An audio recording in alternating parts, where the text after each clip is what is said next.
Part 4. Strength Through Madness. Not everyone in the Galactic Council agreed with peaceful contact. Rebel Commander Zethral gathered his supporters in secret, convincing them that humanity posed an existential threat to galactic civilization. If the humans were left unchecked, he argued, they would eventually dominate everyone with their chaotic technology and death-world resilience. We must act now, while they are still weak, Zethral told his fleet commanders. One ship. That is all they have in our territory. We disable it, take it for study, and show the Council that these creatures are not invincible. His plan was simple and supposedly safe. They would use an electromagnetic pulse weapon, a device designed to shut down electronic systems without causing physical harm. The human ship would be disabled, the crew unharmed, and the Council would have no choice but to accept that humans were just another species that could be managed through superior technology. Zethral never considered that his assumptions might be wrong. Commander, Hyunwoo was reviewing supply reports when the alarm sounded. Multiple contacts, Ji-won shouted from her station. New vessels, not the Council fleet. They're smaller, faster, and they're powering weapons. Battle stations, Hyunwoo ordered. The Indomitable came alive with activity. Crew members ran to their posts. Blast doors sealed throughout the ship. Weapon systems powered up with a low hum that vibrated through the deck plates. Sir, they're hailing us, Minho reported. Audio only. Let me hear it. Zethral's voice filled the bridge.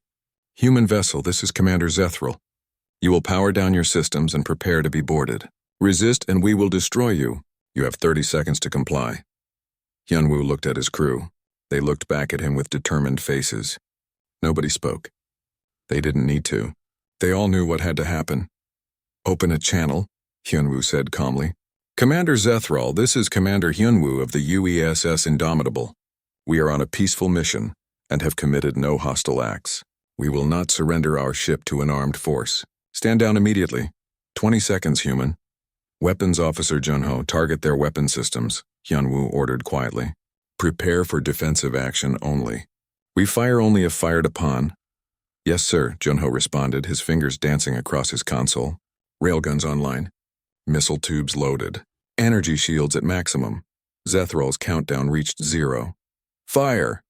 The electromagnetic pulse wave struck the Indomitable like an invisible hammer. Every electronic system on the ship flickered. Lights dimmed. Displays went dark. For 3 seconds, the ship seemed dead in space. Then everything came back online. Status report. Hyunwoo barked. Minimal damage, Ji-won reported, checking her systems with amazement. The EMP caused some temporary disruptions, but our Faraday cages protected the critical systems. Backup systems engaged automatically. We're at 98% operational capacity. In his command ship, Zethral stared at his sensors in disbelief. Impossible. That pulse should have fried every circuit on their vessel. Sir, they're still operational, his tactical officer reported. All systems online. They're targeting our ships with their main weapons. Aboard the Indomitable, Junho looked at his commander with eager eyes. Sir, I have target locks on all hostile vessels. Permission to return fire? Hyunwoo considered his options. The aliens had attacked first, but he didn't want to start an interstellar war if he could avoid it.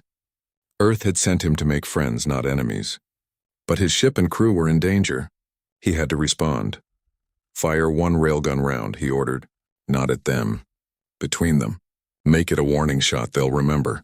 Junho grinned. Yes, sir. His fingers moved across his console, making precise calculations. Firing railgun 1. The Indomitable shuddered slightly as the magnetic coils along its spine energized. A solid tungsten slug weighing exactly 1 kilogram, accelerated down a 100-meter rail at 30 kilometers per second. The projectile shot out into space like a bullet from a rifle, aimed at the empty space between 2 of Zethral's vessels. What happened next was physics at its most brutal. The tungsten slug passed between the 2 alien ships at a significant fraction of light speed.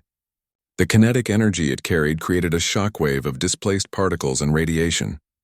The 2 ships, caught in the wake of the projectile, were hit by forces they had never been designed to withstand.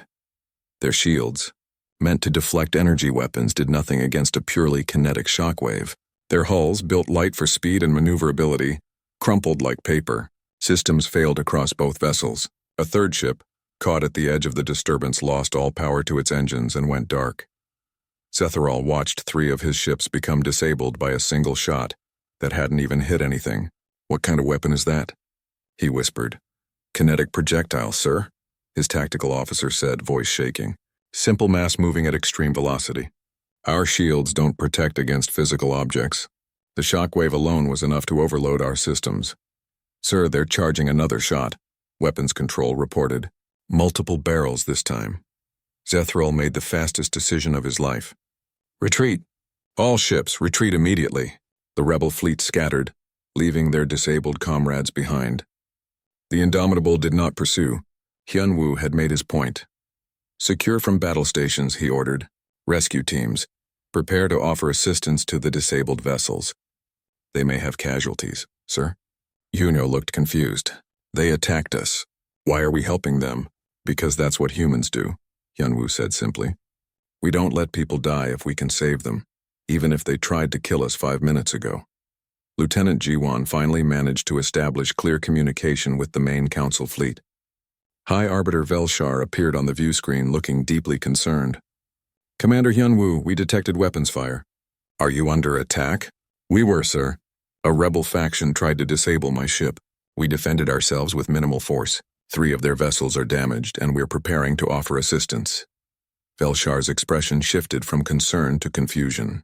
"You're helping the people who just attacked you?" "Of course. They're no longer a threat, and they might have injured crew. Leaving them to die would be wrong." Velshar was quiet for a moment. Then he nodded slowly. "Commander, I would like to send one of our scientists to speak with you. Her name is Lieutenant Jiwon from your vessel. She has been working on communication protocols, and I believe a face-to-face discussion would be beneficial. We would welcome that." "High Arbiter." While the diplomats talked, Scientist Velquin reviewed the sensor data from the battle. His hands trembled as he analyzed the railgun shot. The weapon was so simple. Just mass and velocity. No exotic energy fields, no quantum effects, no dimensional manipulation. Pure Newtonian physics applied with terrifying precision. And the shockwave. Dear founders, the shockwave. Council ships were built light and fast, optimized for energy efficiency and maneuverability. They had never needed to consider kinetic weapons because nobody used them anymore. They were considered primitive, inefficient, but the humans had made them efficient. The Indomitable's railguns could fire 1-kilogram slugs at speeds that made them nearly as devastating as energy weapons, with none of the power requirements or heat management issues. And they had dozens of these railguns, perhaps hundreds. He calculated what would happen if the human ship fired a full broadside. The numbers made him feel sick. A single human light cruiser could disable an entire council fleet without ever being touched by their energy weapons. Then he remembered Security Chief Doyen's words. The Indomitable was a light cruiser, not a battleship, not a dreadnought, not a carrier. A light cruiser meant for patrol work. What could their actual warships do? 3 hours later, that question received an answer. Long-range sensors detected multiple ships entering the system. Big ships. 12 of them moving in formation, sir, Minho reported, voice cracking slightly. "I'm reading multiple contacts. Human signatures. They're coming in fast." Admiral Soman had received the distress call from the Indomitable and immediately dispatched the second fleet. 12 warships, ranging from cruisers to battleships, all bearing down on the coordinates where a rebel faction had dared to attack a human vessel. The Galactic Council fleet, still in the area, got their first look at human military power. The lead ship was 5 times the size of the Indomitable. Its hull bristled with weapons. Behind it, 11 more vessels maintained perfect formation, their engines burning bright against the darkness of space. High Arbiter Velshar watched them approach and made a decision. "Open all channels. Broadcast on all frequencies. This is High Arbiter Velshar to the approaching human fleet. We mean you no harm. We are here peacefully and have been assisting Commander Hyunwoo. Please respond." Admiral Soman's face appeared on every screen in the Council fleet. She looked stern, professional, and utterly unafraid. "High Arbiter, this is Admiral Soman of the Earth Second Fleet. We received a distress call indicating our ship was under attack. Explain the situation immediately." Velshar did, speaking quickly and clearly. He explained about the rebel faction, about the brief battle, and about how Hyunwoo had defended his ship with minimal force. He emphasized that the Council itself had not been involved in the attack. Part 3.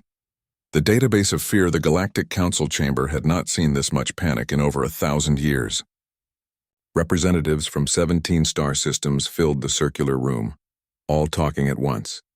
Holographic displays showed the human warship from every angle, along with scrolling lists of data that made seasoned politicians look pale. High Arbiter Velshar raised his hand for silence. Order.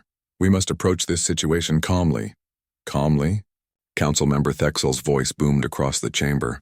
We have encountered a species that destroyed our most advanced scanning technology without even knowing they did it. A species whose ship designs make no logical sense. How can we be calm? Historian Velkara stepped forward from her position at the archive stations. Perhaps I can provide context. I have been researching the human's homeworld using data from our long-range observation probes. What I have found is deeply concerning. She activated the central holographic display. A blue and green planet appeared, rotating slowly. It looked peaceful, beautiful even. Then the data overlays began to appear. This is Earth, the human homeworld. Our automated probes passed through their star system 43 years ago and collected basic environmental data. Velkara's voice grew quieter as she spoke. According to our classification system, this planet should be rated as uninhabitable. The atmospheric storms alone would kill most species we know. The planet experiences regular seismic events that would devastate our settlements. The temperature variations are extreme, and yet humans evolved here. They thrived here. She changed the display to show Earth's biological diversity. The planet contains predators that hunt in packs, venomous creatures that can kill with a single bite, and diseases that have killed millions of humans throughout their history. By our standards, Earth is a death world, a place where only the strongest, most adaptable species could survive. The council chamber fell silent. Death worlds were rare. Species that evolved on death worlds were even rarer, and none of the handful of death world species in council records had achieved space travel. They usually destroyed themselves before reaching that level of technology. But that's not the concerning part, Velkara continued. She pulled up new data, and several council members gasped. Humans are persistence hunters. Do you understand what that means? They don't have speed or strength or natural weapons. Instead, they simply follow their prey until it collapses from exhaustion. They can run for hours, days even, in conditions that would kill most of us. They heal from injuries that would be fatal to others. They can survive without food for weeks and without water for days. Aboard the Indomitable, Ensign Minho was having a much better day. Ambassador Heon had asked him to compile a cultural database for the council, a collection of human history and achievements that would help the aliens understand humanity better. Minho threw himself into the task with enthusiasm. He gathered everything he could find. Art, music, literature, scientific achievements, and historical records. He wanted to show the aliens that humans were not just builders and survivors, but also dreamers and creators.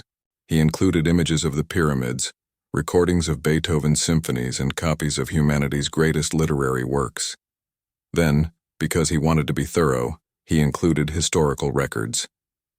After all, the aliens should understand where humanity came from, right? They should know about the struggles humans had overcome to reach the stars. He added files about the world wars, complete with casualty figures and technological developments. He included information about the Cold War, when two human nations had held enough nuclear weapons to destroy the entire planet several times over, and came very close to using them. He added records of humanity's near extinctions from disease, famine, and natural disasters. He thought he was being helpful. He had no idea what those files would mean to alien readers. Back in the council chamber, Velkara had moved on to human technology. Their first spacecraft were built only 300 years ago. They went from basic rocket propulsion to faster-than-light travel in less time than most species take to develop continental unity. How? Someone asked. That's impossible. The technological progression alone should take millennia. Because they refuse to accept failure, Velkara said simply. Look at this. She pulled up records of early human space missions. Their first attempts to leave their planet failed repeatedly. Explosions, crashes, deaths, and yet they kept trying. They strapped themselves to controlled explosions and launched themselves into the void, knowing they might die, accepting that risk is necessary. She showed images of the Apollo missions, of humans walking on their own moon with primitive technology, That should never have worked. They split the atom before they left their planet. They created weapons capable of destroying entire cities and nearly used them to wipe themselves out. But they didn't. They pulled back from the brink over and over again and kept pushing forward. Council member Thexal stood abruptly. This proves my point. They are too dangerous. A species that nearly destroys itself repeatedly, that builds weapons of such power that refuses to accept any limitation. We should quarantine their entire star system before they become a threat to everyone. Before Velshar could respond, an aide rushed into the chamber carrying a datapad. High Arbiter, the humans have sent us a cultural database. They say it's a gesture of friendship to help us understand them better. Load it into our systems immediately, Velshar ordered. Perhaps this will provide answers. The database contained exactly what Minho had intended. Beautiful art, stirring music, and inspiring stories. But it also contained the historical records. And the council members who began reading those records quickly understood why humans were the way they were. Scientist Velquin was in his quarters when he received the historical files. He started reading out of curiosity and found himself unable to stop. The humans had fought wars that killed millions. They had invented weapons of horrifying power. They had faced diseases that wiped out significant portions of their population, and through it all they had survived. He read about World War II, where over 70 million humans died. The scale was unimaginable, but what struck him was not the death toll. It was what came after. The humans had rebuilt. They had created international organizations to prevent such wars from happening again. They had turned former enemies into allies. He read about the nuclear age when two human factions had aimed enough weapons at each other to render their entire planet uninhabitable. They had stood on the edge of extinction for decades, and they had stepped back. They had negotiated, compromised, and slowly reduced their arsenals. He read about the diseases, plagues that had killed millions, pandemics that had swept across continents, and humanity's response was not to hide or flee. They studied the diseases. They developed medicines. They created vaccines. They turned killers into mere nuisances through sheer determination and scientific advancement. Every disaster in human history followed the same pattern: catastrophe, survival, learning, preparation for next time. Velquin sent an urgent message to the council. We must not treat the humans as enemies. Their history shows they are not conquerors or destroyers. They are survivors who refuse to quit. Every time they nearly destroyed themselves, they found a way back. That is not a weakness. That is a strength we should respect, possibly even learn from.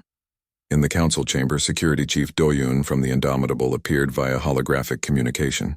He had been invited to answer questions about human military capabilities. He stood at ease, professional and calm, not realizing how his presence affected the alien council members. Chief Doyun, Velshar asked carefully, what class of vessel is the Indomitable? She's a light cruiser, sir. Nothing special, really. Good for patrol work and first contact missions. Not much firepower compared to our real warships. The council chamber erupted in noise again. Thexal's voice rose above the others. Not much firepower? Your light cruiser is larger than our battleships. Doyen looked confused. Well, yes, sir, but she's designed for long-range operations, not heavy combat. Our battleships and dreadnoughts are much bigger. And our carriers are even larger than those. How much larger? Velshar asked weakly. A Titan-class carrier is about 5 kilometers long and carries 300 smaller craft. We have 12 of them in active service, with 6 more under construction. The silence that followed was deafening. Velshar dismissed Doyun and turned to the council. We need to make a decision. Do we treat the humans as potential enemies and risk making them actual enemies? Or do we accept them as members of the galactic community and hope their intentions remain peaceful? I vote for the latter. Velquin's voice came through the communication system. These humans have shown us nothing but cooperation. They survived a death world, nearly destroyed themselves multiple times, and still chose to reach for the stars. That is not the profile of a warlike species. That is the profile of a species that refuses to give up on hope. Thexal shook his head. Or it's the profile of a species too stubborn to die when they should. Perhaps, Velshar said thoughtfully. But stubbornness is not the same as aggression. I propose we continue diplomatic relations carefully. Part 1, First Contact Protocol. The stars looked different this far from home. Commander Hyunwoo stood on the bridge of the UESS Indomitable, watching the view screen display thousands of unfamiliar constellations. His ship had been traveling for 3 months, pushing deeper into unexplored space than any human vessel had gone before. The mission was simple: patrol, observe, and report back. Make contact if possible, but avoid conflict at all costs. "Commander, I'm picking up something strange," Lieutenant Jiwan said from her station. Her fingers moved quickly across the holographic display, pulling up sensor data that made her frown. Multiple energy signatures. They just appeared out of nowhere, surrounding us in a sphere formation. Yunwu felt his stomach tighten. This was it. First contact. Everything humanity had prepared for, hoped for, and feared in equal measure. "How many?" 15 vessels. "They're bigger than us, sir. Much bigger." Jiwan's voice remained steady, but her hands trembled slightly. "They're not making any aggressive moves. Just holding position. Try hailing them," Hyunwoo ordered. "All frequencies. Let them know we come in peace." Ensign Minho worked frantically at the communications console, cycling through every possible method of contact humanity had devised. Radio waves, laser pulses, mathematical sequences, even basic pictograms. Nothing received a response. The alien ship simply floated there, silent and massive. Far away, aboard the flagship Eternal Harmony, High Arbiter Velshar studied the primitive vessel that had stumbled into council space. The aliens inside it seemed fragile, weak.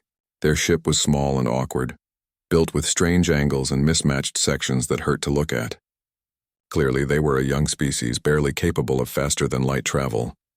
"Begin standard scanning procedures," Velshar commanded. "Map their vessel completely. I want to know everything about them before we make contact." The council technicians activated their deep scan arrays, powerful sensors that could map every atom of a target vessel within minutes. They had used this technology on hundreds of species over thousands of years. It was routine, safe, and completely non-threatening. The data would tell them what level of technology these newcomers possessed, what their biology looked like, and whether they posed any danger to the galactic community. The scan beams struck the human warship. Inside the Indomitable, Ensign Yuna was monitoring the sensor station when her console erupted with warnings. "Sir, we're being scanned." Unknown energy signature washing over the hull. "It's penetrating deep, reading our internal structure." "Is it dangerous?" Hyunwoo asked, moving to stand behind her station. "I don't think so. It feels like a medical scanner, just much more powerful. They're probably trying to learn about us." Yuna watched her screens carefully. "Should I raise shields?" Hyunwoo considered this. Raising shields might be seen as an aggressive act. These aliens were probably just curious, the same way humans would be. "No, let them look. We have nothing to hide." Maybe this is their way of saying hello. Aboard the Eternal Harmony, the scanning technicians stared at their displays in confusion. The data streaming back from the human vessel made no sense. Instead of a clean, organized readout showing ship systems and structure, they received cascading walls of incomprehensible information. Power readings spiked randomly. Energy signatures appeared, disappeared, and reappeared in different locations. The ship's internal layout seemed to shift and change with each passing second. "Increase scanning power," the chief technician ordered. "We must be dealing with some kind of interference." They tripled the scan strength. Their equipment began to overheat. The data flow turned into a flood. Every sensor array on the council flagship started screaming warnings. The human ship was somehow reflecting the scan back at them, or absorbing it, or doing something that their technology couldn't identify. Consoles sparked and died. Backup systems engaged and immediately failed. Within 30 seconds, every scanning array on every council ship had burned out completely. Velshar stared at the smoking ruins of his flagship's sensor station. "What just happened?" "Unknown, High Arbiter," the chief technician stammered. "The scan should have been harmless. We've used it on primitive vessels before with no issues. But this ship, it's like it ate our sensors and spit them back out." "Did they attack us?" "No, sir. Our defensive monitors show no hostile action whatsoever. They just sat there. Whatever destroyed our scanners, it was purely passive. Their ship's hull or structure or something about them simply overloaded our equipment." On the Indomitable, Yuna watched the alien energy signature fade away. "The scanning has stopped, Commander. Whatever they were doing, they're not doing it anymore." "Did they get what they needed?" Hyunwoo asked. "I have no idea, sir. But they've gone completely silent. No more scans, no communications, nothing." She looked up at him with worried eyes.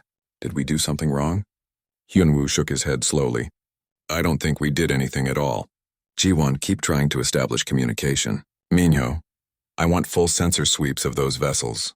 Non-invasive only, just passive observation. And someone get me Dr. Kyung from engineering. I want to know if that scan caused any damage to our systems.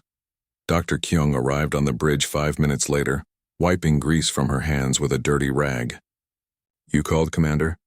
Did that alien scan affect any of our systems? She shrugged. Barely noticed it, to be honest.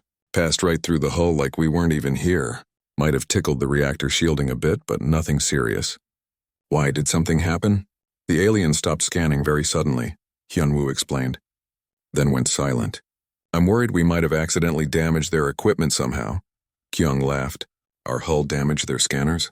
Commander, we're built like a brick. We're designed to absorb radiation, kinetic impacts, energy weapons, and everything in between. If their scanner was delicate enough that bouncing off our armor broke it, that's their problem, not ours. In the silence that followed, both sides waited. The humans, confused and cautious, hoping to establish peaceful contact with their first alien neighbors. The Council, terrified and suspicious, trying to understand how a species they had assumed was primitive, had just destroyed their most advanced scanning technology without even trying. High Arbiter Velshar made a decision. Withdraw all vessels to a safe distance. I want our best scientists analyzing what little data we managed to collect. And someone contact the Council immediately. We need to classify these creatures before we proceed any further. As the massive alien ships began to pull back, Hyunwoo watched them go with a sinking feeling in his chest. This isn't going well, is it? First contact rarely does, sir, Ji-won said softly. But at least nobody's shooting yet. That's something, Hyunwoo nodded, but he couldn't shake the feeling that humanity had just made a very strange first impression. The aliens seemed afraid of them, but why? The Indomitable hadn't done anything threatening. They had simply existed, sitting in space while being scanned. What could possibly be scary about that? Part 2. The impossible architecture scientist Velquin had not slept in 2 days. He sat surrounded by holographic displays, each one showing fragments of data recovered from the failed scanning attempt. The other Council scientists had given up, declaring the information corrupted beyond use. But Velquin knew better. There was a pattern here, hidden beneath the chaos. He just needed to find it. Computer, isolate Section 7 and enhance, he commanded. The display shifted, showing what appeared to be the human vessel's power distribution network. Velquin's eyes widened. The energy conduits didn't follow any logical path. They twisted and turned seemingly at random, doubling back on themselves, running through what should be solid bulkheads, and connecting to systems that had no business being linked together. Impossible, he whispered. This violates every principle of energy flow. The power loss alone would make the ship non-functional. Unless... His hands moved faster, pulling up more data fragments. The ship's cooling system appeared to run through the weapons array. The life support connected directly to the engine core. Every single system seemed designed to interfere with every other system. It was madness. It was chaos. It was genius. They've created a multidimensional integration pattern, Velquin breathed. Every system backs up every other system. There's no single point of failure because everything connects to everything else. That's why our scanners failed. We tried to map a three-dimensional structure, but they've built something that exists in functional dimensions we can't even measure. He immediately sent his findings to High Arbiter Velshar. Back on the Indomitable, Ambassador Haeun prepared for humanity's first diplomatic contact. She had been chosen for this mission because of her calm demeanor and gift for communication. Now standing in her small quarters, she wondered if she was truly ready for this responsibility. Ambassador, we're receiving a transmission from the alien fleet. Ji-won's voice came through the comm system. Audio and visual. They want to talk. Haeun rushed to the bridge. On the main view screen, an alien appeared. High Arbiter Velshar looked vaguely humanoid, with elongated features and skin that shimmered like oil on water. His eyes held a mixture of fear and fascination. Greetings, unknown species, Velshar said. The Indomitable's computer translated his words instantly. I am High Arbiter Velshar of the Galactic Council. We wish to establish peaceful relations with your kind. However, we must first understand the technology you possess. Would you permit us to send inspectors aboard your vessel? Haeun smiled warmly. We would be honored, High Arbiter. I am Ambassador Haeun, representing humanity. We welcome your inspectors and hope this is the beginning of a long friendship between our peoples. Belshar's expression showed relief. Though Heian noticed he still seemed nervous. We are grateful for your cooperation. Our team will arrive shortly. After the transmission ended, Commander Hyunwoo turned to Hyun. Why do I feel like they're treating us like a bomb they're trying to defuse? I noticed that too, Hyun admitted. But at least they're willing to talk. That's progress. Dr. Kyung received orders to give the alien inspectors a tour of the ship's engineering section. She was thrilled. Finally, someone who might appreciate the beautiful chaos of her engine room. She spent an hour cleaning up, which mostly meant moving the worst of the clutter to one corner and hiding it behind a tarp. The alien inspection team arrived in a small shuttle.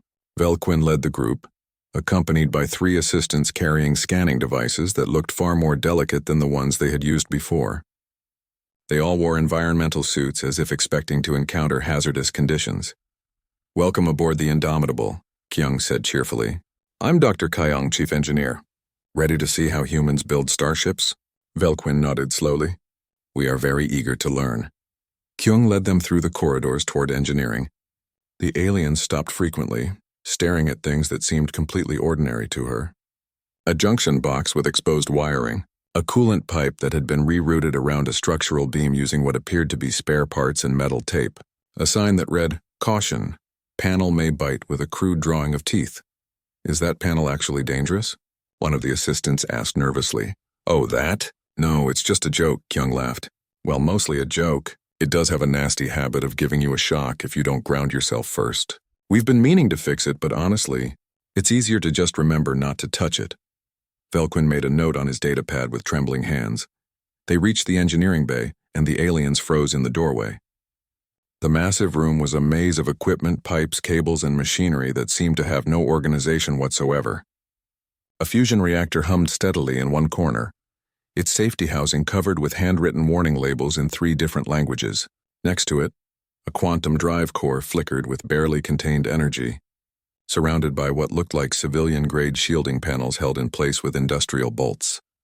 Electrical wiring ran along the ceiling in thick bundles, occasionally dipping down to connect to equipment, then rising back up. Some of the wires were color-coded. Most were not. They crossed over coolant pipes in at least 6 places that Velquin could see, a design choice that should be impossible given the temperature differential. On a console near the main reactor, a coffee maker sat duct-taped to the top, actively brewing. Its power cable had been spliced directly into the ship's main power distribution panel. By the founders, Velquin whispered. How is any of this functional? What do you mean? Kyung asked, genuinely confused. Everything works perfectly. Well, mostly perfectly. The quantum drive sometimes hiccups when we push it too hard, but that's why we have the fusion reactor as backup, and the backup reactor in Section 9, and the emergency power cells throughout the ship. But the layout, Velquin said weakly, nothing follows standard engineering protocols. Your power systems are integrated with your life support, which connects to your weapons grid, which somehow feeds back into your engines. One failure should cascade through the entire ship. Kyung's face lit up with understanding. Oh, I see the confusion. Yeah, we don't really follow the isolated systems approach. We figured out pretty early that isolated systems are vulnerable. If you lose one, you're in trouble. So instead, we made everything talk to everything else. That way, if the main reactor fails, we can reroute power from basically anywhere. If life support takes a hit, we can pull atmosphere from the recyclers, the backup tanks, even the emergency supplies and the escape pods if we need to. But the complexity, one of the assistants protested. How do you keep track of all the connections? How do you know what's linked to what? Kyung shrugged. We don't, really. I mean, I know the major systems, but even I discover new connections sometimes. Last week, I found out that the bathroom heaters on Deck 3 somehow link to the sensor array. No idea who set that up or why, but it works, so we left it alone. Velquin felt faint. You don't know how your own ship is wired? Not completely, no. But that's the beauty of it. The ship knows. The systems figure it out. We built redundancy on top of redundancy on top of redundancy. Something breaks? 10 other things pick up the slack automatically. It's anti-fragile design. You've created a ship that evolves, Velquin said in awe. Every repair, every modification, every jury-rigged solution adds to its complexity and makes it stronger. Your vessel isn't built to a plan. It's built to survive. Well, yeah, Kyung said. That's kind of the whole point of a warship, isn't it? Velquin turned to his assistants. Record everything. The council must understand. These humans haven't built a ship. They've built a living system that adapts to damage. That's why our scanners failed. We tried to map something static, but their vessel exists in a constant state of dynamic change. Later, as the inspection team returned to their shuttle, Velquin compiled his report with shaking hands. The humans were not advanced. Their technology was crude, practical, and shockingly simple in its individual components. But combined together in their chaotic, interconnected way, they had accidentally created something that surpassed Council engineering by embracing the one thing the Council had always feared: unpredictability. On the Eternal Harmony, High Arbiter Velshar read the report 3 times before accepting its conclusions. He immediately classified humanity as a Class X anomaly, a designation reserved for species that defied standard analysis. Then he began the long, difficult process of explaining to the Council that they had just encountered a species that was simultaneously primitive and terrifyingly advanced, all because humans refused to build things the simple way. Part 5. The Human Way. The Peace Summit took place aboard a neutral space station that the Council had used for diplomatic meetings for centuries. The station was beautiful, all smooth curves and elegant architecture that spoke of a civilization that valued harmony and balance.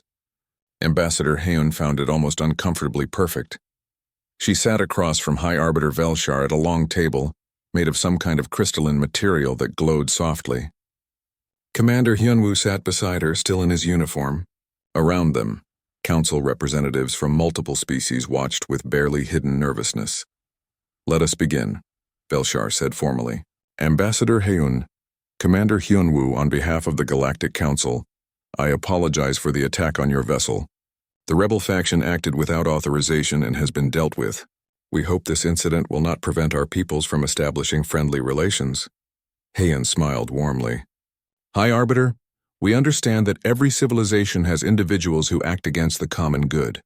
We do not hold the Council responsible for the actions of a few rebels. We came here seeking peace, and that remains our goal." Velshar visibly relaxed. "Thank you. That is most gracious. However, there are matters we must discuss. Your technology, your capabilities, they are unlike anything we have encountered. We need to understand what we are dealing with." "We're happy to explain anything you'd like to know," Hyunwoo said. "We have nothing to hide." "Then perhaps you can explain your ship design philosophy," Scientist Velquin spoke up from his position at the table. "Why do you build your vessels the way you do?" "Everything we understand about engineering suggests your approach should not work." Hyunwoo looked at Hyun, who nodded for him to continue. "It's simple, really. We assume everything will break. Maybe not today, maybe not tomorrow, but eventually something will fail. So we build our ships to keep working even when they're damaged. Every system backs up every other system. If one thing breaks, 10 other things take over its job automatically. But why assume failure?" a Council engineer asked. "Why not simply build things properly in the first place?" "Because proper isn't the same as functional," Hyunwoo explained. "A perfect system is fragile. One failure can bring down the whole thing. A messy system with lots of redundancy might not be elegant, but it survives. And survival matters more than elegance when you're floating in space millions of kilometers from the nearest help." Velquin leaned forward, fascinated. "You've described your ships as anti-fragile. They grow stronger from damage because each repair adds new connections and backup systems.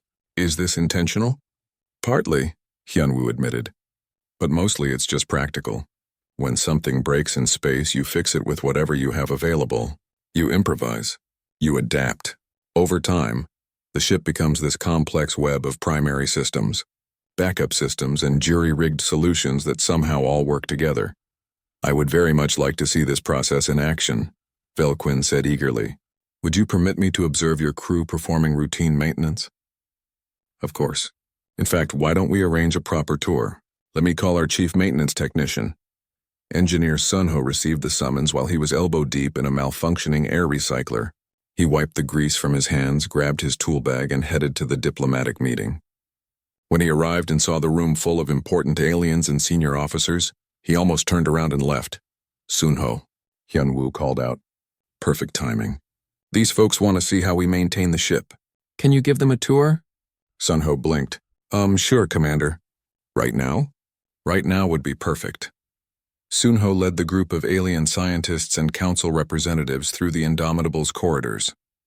He talked as he walked, pointing out various features with the comfortable ease of someone who knew every centimeter of the ship. See this junction here? He indicated a wall panel held in place with mismatched screws. This used to be a standard data relay, but 3 months ago it overheated and fried itself. We didn't have a replacement part, so we rebuilt it using components from a broken sensor array and some civilian-grade processors we picked up at our last port.